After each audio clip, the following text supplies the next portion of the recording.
Bonjour à toutes et à tous et bienvenue sur Envolée Conter, le podcast d'histoire engagée pour les enfants. Aujourd'hui, vous allez écouter le 2e épisode de notre histoire, Émile et le terrier secret. Au village de Miniévaro, tout le monde s'active pour préparer la grande nuit des cadeaux. Et chez vous alors, est-ce que le sapin est prêt pour que les cadeaux puissent y être déposés ? Si vous aussi vous avez envie de faire un cadeau, nous avons la solution.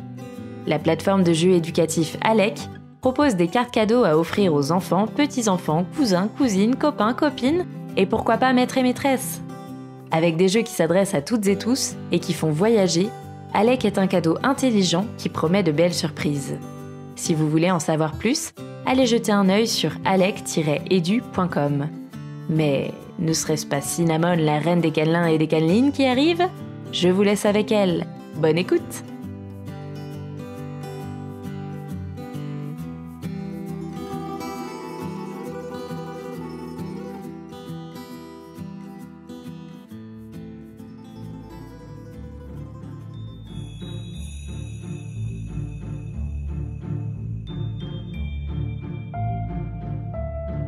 Écoutez, voilà minuit qui sonne au clocher. Dans les maisons, les arbres scintillent et un vent de fête souffle dans les rues. C'est l'heure où un mystérieux passage, un terrier enchanté, s'ouvre pour 1 minute. Une toute petite minute pour rejoindre le pays des lutins.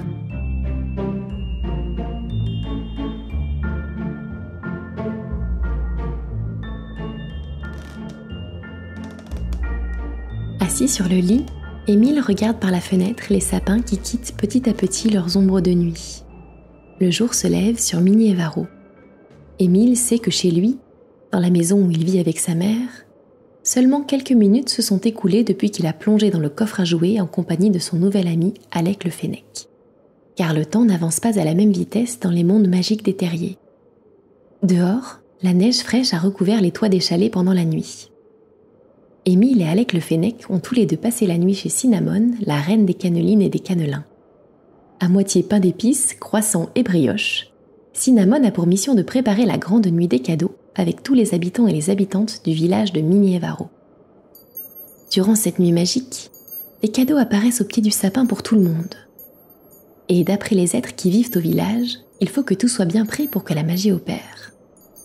Alors tous et toutes s'affairent pendant des jours, à suspendre des guirlandes scintillantes et des boules multicolores, à cuisiner des brioches fumantes et des sablés croustillants. Émile sort du lit. Il n'a jamais aussi bien dormi, blotti sous une énorme couette aussi moelleuse que la brioche que Cinnamon leur a servie hier. Et d'ailleurs, en parlant de brioche, une délicate odeur de fleurs d'oranger et de chocolat vient lui chatouiller les narines. Émile descend les escaliers et ouvre la porte de la cuisine. Alec et Cinnamon sont assis sur les petites chaises en bois et prennent tranquillement leur petit déjeuner. « Bonjour, Émile !»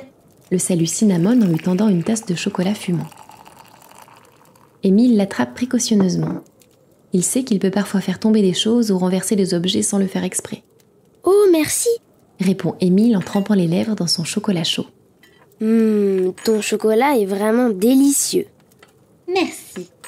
Et encore, tu n'as pas goûté celui de girofle ? C'est le plus vieux lutin de Miniévaro. Et cette année, il a ajouté un ingrédient secret à sa recette. Tu vas voir, c'est à tomber par terre. Mais trêve de bavardage. Avez-vous bien dormi tous les deux ? Oui, très bien. » sourit Émile. « Moi aussi » déclare Alec. « Ah, tant mieux. J'aimerais pouvoir en dire autant. » soupire Cinnamon. Mais j'ai peur qu'il se soit encore passé des choses étranges dans le village cette nuit. Je n'ai pas encore mis le nez dehors, mais...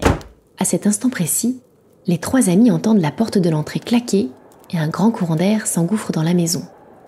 Un petit lutin à la barbe tressée et au grand bonnet rose à grelots s'arrête tout essoufflé au beau milieu de la cuisine. « Ah, Cinnamon, tu es là !»« Girofle ? Mais qu'est-ce qu'il se passe, mon ami ? » ?»« C'est une catastrophe. Que dis-je ? Un désastre ? Que dis-je ? Un cataclysme !» s'écrie le lutin en levant les bras au ciel avant de s'affaler sur une chaise. Alex se rapproche de lui et pose sa patte sur la main du lutin pour essayer de le réconforter. « Dis-nous ce qu'il se passe, hein ? Nous pourrons sûrement trouver une solution. » Une solution ? Mais c'est au moins 10 solutions qu'il faudrait trouver, mes amis. Venez, suivez-moi. Répond Girofle en les entraînant dehors. Sur la place du village, c'est la cohue. Toutes les décorations de Noël ont été décrochées. Les guirlandes traînent piteusement sur le sol et les boules roulent sur les pavés. Une lutine se lamente, un grand plateau à la main. Mes sablés, mes magnifiques sablés et toi les sapins. Hier soir, je les avais laissés sur le plateau en attendant de les faire cuire ce matin. Et regardez ça. Émile jette un coup d'œil aux petits gâteaux sur le plateau.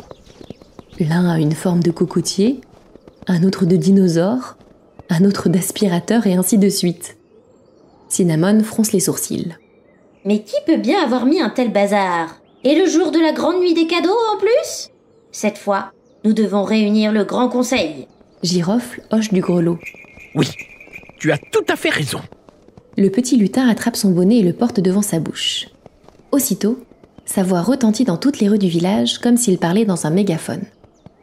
Avis à la population! Canelines et cannelins, lutines et lutins sont attendus sur la grande place pour un conseil exceptionnel. Et ce, sur le champ, sans délai, tout de suite, illico presto, séance tenante, Mayday, Mayday! Les habitants et les habitantes de Mini-Évaro arrivent de toutes parts. Un grand silence s'installe sur la place. Cinnamon s'éclaircit la gorge. Bien. Je vous remercie pour votre présence. Comme vous le savez, ce soir, c'est la grande nuit des cadeaux. Et regardez l'état de notre pauvre village. Émile regarde autour de lui. La foule et l'agitation qui règnent sur la place le mettent un peu mal à l'aise. Il n'aime pas quand il y a trop de bruit aux alentours. Il se concentre sur sa respiration pour se calmer et observe les personnes qui l'entourent. Il a l'impression que quelques lutins et lutines manquent à l'appel. Il se rapproche d'Alec et lui chuchote. Où sont les enfants lutins que nous avons vus hier? Muscade, Paprika et les autres? Oh, les enfants dorment encore, hein? Ce sont de vraies marmottes en ce moment. Cinnamon poursuit son discours. Il faut que cette mauvaise plaisanterie cesse. Si une personne a des informations sur ce qui se passe pendant la nuit, qu'elle parle. Pas la peine de chercher bien loin. Se met à crier un lutin. C'est Neige, la Yeti, c'est sûr. À ces mots, le village tout entier se met à vociférer. Ah, ça je l'ai toujours dit. Elle attend la nuit et elle descend au village pour mettre le bazar. C'est certain. Neige, c'est la reine des mauvais coups. Allons, s'il vous plaît. Crie Cinnamon en tapant dans ses mains. Nous ne pouvons pas porter d'accusation sans preuve. Neige n'habite même plus le village. Elle vit maintenant dans les montagnes. Et personne ne l'a vue depuis des années. Il n'empêche que ça pourrait être elle. Elle a toujours été un peu bizarre. S'écrie un cannelin en se balançant sur ses pieds croissants. Ça suffit. Gronde Girofle. Bizarre, ça n'existe pas. Tout le monde a le droit d'être différent. Si nous voulons en avoir le cœur net, nous pouvons aller dans les montagnes pour la trouver et lui demander. Émile se penche vers Alec. Je ne suis pas sûre d'avoir tout compris. Qui est Neige, la Yeti? Eh bien, c'est une yéti. Une grosse boule de poil, qui ne ferait pas de mal à une mouche, si tu veux mon avis. Mais elle n'a pas une très bonne réputation, car elle est très solitaire. Elle habitait le village, il y a longtemps, et puis elle est partie vivre dans les montagnes. Moi, je veux bien venir avec toi, Girofle. Propose Cinnamon. Moi aussi, j'ai toujours rêvé d'aller dans les montagnes. Et moi aussi. Voir une Yeti? Même pas peur. Ce sont Muscade et Paprika, les deux petites lutines tout juste réveillées. Le regard d'Émile croise celui d'Alec. Tous les deux hochent la tête. Nous venons avec vous. Alors, nous sommes 6. Cinnamon, Girofle, Alec, Émile, Paprika et moi. Compte Muscade. Oui, mais avant de partir affronter le blizzard des montagnes, qui veut goûter à mon délicieux chocolat pour se donner du courage? Et à ces mots, le lutin sort de sa besace 6 petites tasses et une gourde remplie de chocolat chaud. Émile hume la fumée qui s'élève de sa tasse.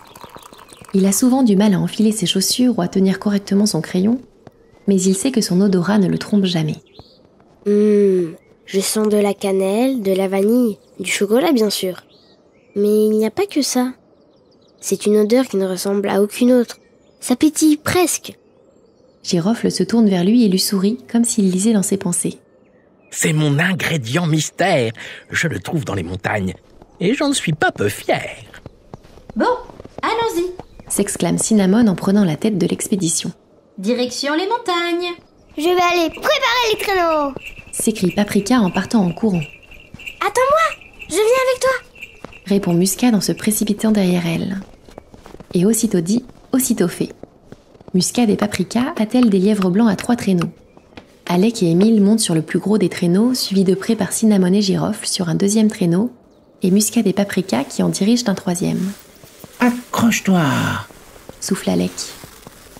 Émile a à peine le temps de s'agripper à la barre devant lui que le traîneau bondit dans la poudreuse. Youhou! J'ai l'impression de voler! Le drôle d'équipage avance à vive allure jusqu'au pied des montagnes et commence son ascension. Et voilà que le ciel se couvre de gros nuages gris et une neige épaisse commence à tomber. Le vent se met à souffler. Émile entend la voix de Girofle qui s'élève à quelques mètres. C'est une tempête de neige. Il y a un abri un peu plus loin. Il se retourne pour voir d'où vient la voix précisément, mais les bourrasques de neige lui brouillent la vue.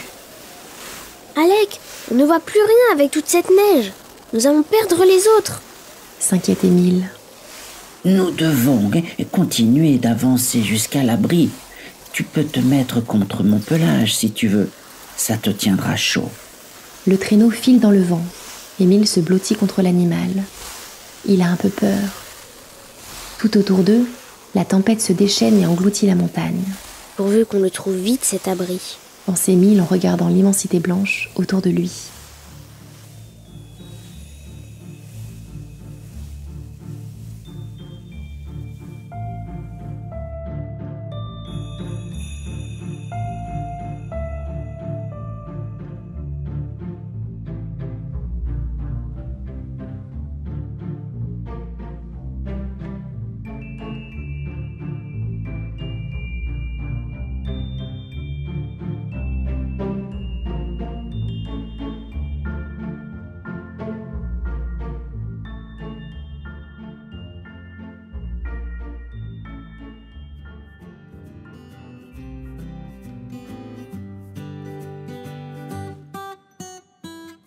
Vous venez d'écouter un épisode de Émile et le terrier secret, une histoire d'Envolée Conté écrite par Lucille Petit. Pour nous soutenir, mettez-nous 5 étoiles sur Apple Podcast et rendez-vous sur Instagram à @envoléconté. À très vite!